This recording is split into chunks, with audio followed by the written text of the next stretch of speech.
according to our best understanding of the universe. If you travel back in time as far as you can, around 13.8 billion years or so, you'll eventually reach a singularity, a super dense, hot, and energetic point where the laws that govern space-time break down. Despite our best attempts, we can't peer past that singularity to see what triggered the birth of our universe. But we do know of only one other instance in the history of our universe where a singularity exists, and that's inside a black hole. And the two events might have more in common than you've ever considered. It might sound a little crazy, but as physicist Stephen Siegel explains over at Forbes, from a mathematical perspective, at least, there's no reason that our own Big Bang couldn't have been the result of a star collapse into a black hole in an alternate four-dimensional universe. In fact, the idea was first proposed by theoretical physicists at the Perimeter Institute and University of Waterloo in Canada back in 2014, and despite physicists' best attempts, no one has been able to rule it out. So let's step back for a second here. What we know about the Big Bang is that immediately after the singularity, our universe began expanding.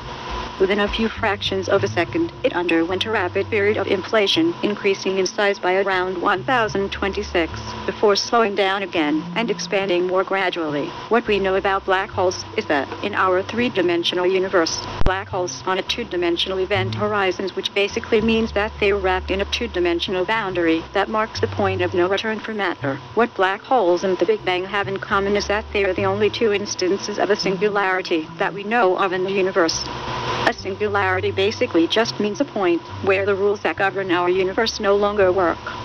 To the best of our knowledge, our universe is dictated by two sets of rules: quantum mechanics for all the small stuff, like particles, and general relativity for all the bigger stuff, like stars, planets, and you and me. If you crunch the numbers, black holes defy these rules because their event horizons are bigger than can be explained by the behavior of the particles inside it. The fact that black holes in our universe are much more massive than this isn't a problem, explains Siegel.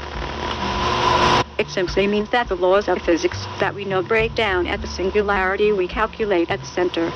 If we ever want to describe it accurately, it's going to take a unification of quantum theory with general relativity. It's going to take the quantum theory of gravity.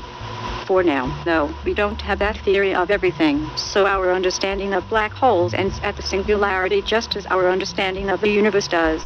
Knowing that, three physicists from the Perimeter Institute and University of Waterloo suggested 2 years ago that the two singularities could be one and the same. Maybe our universe was born out of the singularity of a much larger black hole. Or, to put that another way, maybe our universe is a three-dimensional packaging around another universe's event horizon. In this scenario, our universe burst into being when a star in a four-dimensional universe collapsed into a black hole, a Perimeter Institute press release explained back in 2014. Mathematically speaking, this holds up. While we can't calculate what happens with a black hole singularity, what we can calculate is what happens on the boundary of the event horizon, and it matches up pretty well with what happened at the birth of our universe, as Siegel explains. As the black hole first formed from a star's core imploding and collapsing, the event horizon first came to be, then rapidly expanded and continued to grow in area as more and more matter continued to fall in. If you were to put a coordinate grid down on this two-dimensional wrapping, you would find that it originated where the grid lines were very close together, then expanded rapidly as the black hole formed, and then expanded more and more slowly as matter fell in at a much lower rate. This matches, at least conceptually, what we observed for the expansion rate of our three-dimensional universe. Of course, this whole idea remains an hypothesis until we have some measurable way of merging the laws of quantum mechanics and general relativity and peering past a singularity. But until then, the coolest thing to consider is that, based on this concept, there's no reason that our own universe couldn't be spawning brand new two-dimensional universes every time black holes are born. As crazy as it sounds, the answer appears to be maybe, writes Siegel. We can't wait to eventually get that theory of everything so we can begin to test some of these big ideas out.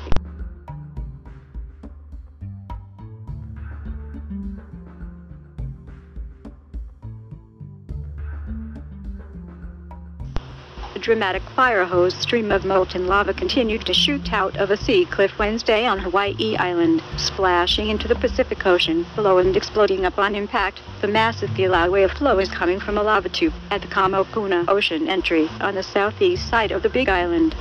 The lava is gushing from a tube that was exposed when a huge 26-acre lava delta collapsed into the ocean at the site on New Year's Eve. The collapse of the newly formed land triggered massive explosions and giant waves in the area. The lava stream, dubbed a fire hose flow because it shoots lava outward from the source, started out as the drizzle coming down the sea cliffs after the New Year collapse, but has recently increased in intensity. The molten lava is now arcing out and falling about 70 feet to the ocean below. When the molten lava hits the cool seawater, it reacts, causing explosions that can throw large chunks of hot rock and debris inland, where people hiking to see the lava, and seaward, where tour boats cruise the shoreline. Captains are constantly watching the cliffs and lava to keep their passengers safe, said tour boat owner Shane Turpin, who runs Lava Ocean Tours. We've never had an incident, he said. We're always watching for what the cliff is doing. Is it moving? Are the rocks rolling down the cliff? We can actually see the changes throughout the day. Turpin described this flow as a special, saying it is definitely the most dramatic fire hose event I've ever witnessed in the last 3 decades of viewing lava. On land, the National Park Service is responsible for visitor safety and has restricted the areas that people can go to view the flow, but Turpin said he sees people on the cliff edge, where they shouldn't be on a daily basis. Lava bench collapses can happen at any time without warning, and if someone was on the edge during a collapse, it would likely be a fatality, said Cindy Orlando, superintendent of Hawaii Volcanoes National Park. Despite signs and roped-off areas, people still cross the boundaries and go to the edge of the cliffs near the lava flow, Orlando said. Park rangers have recently issued citations to people who cross into prohibited areas, but Orlando said it is nearly impossible to prevent everyone from breaking the rules. One of the biggest concerns is a large hot crack in the rock above the fire hose flow, said USGS geologist Janet Babb. The crack runs parallel to the sea cliff and makes the surrounding land susceptible to collapse.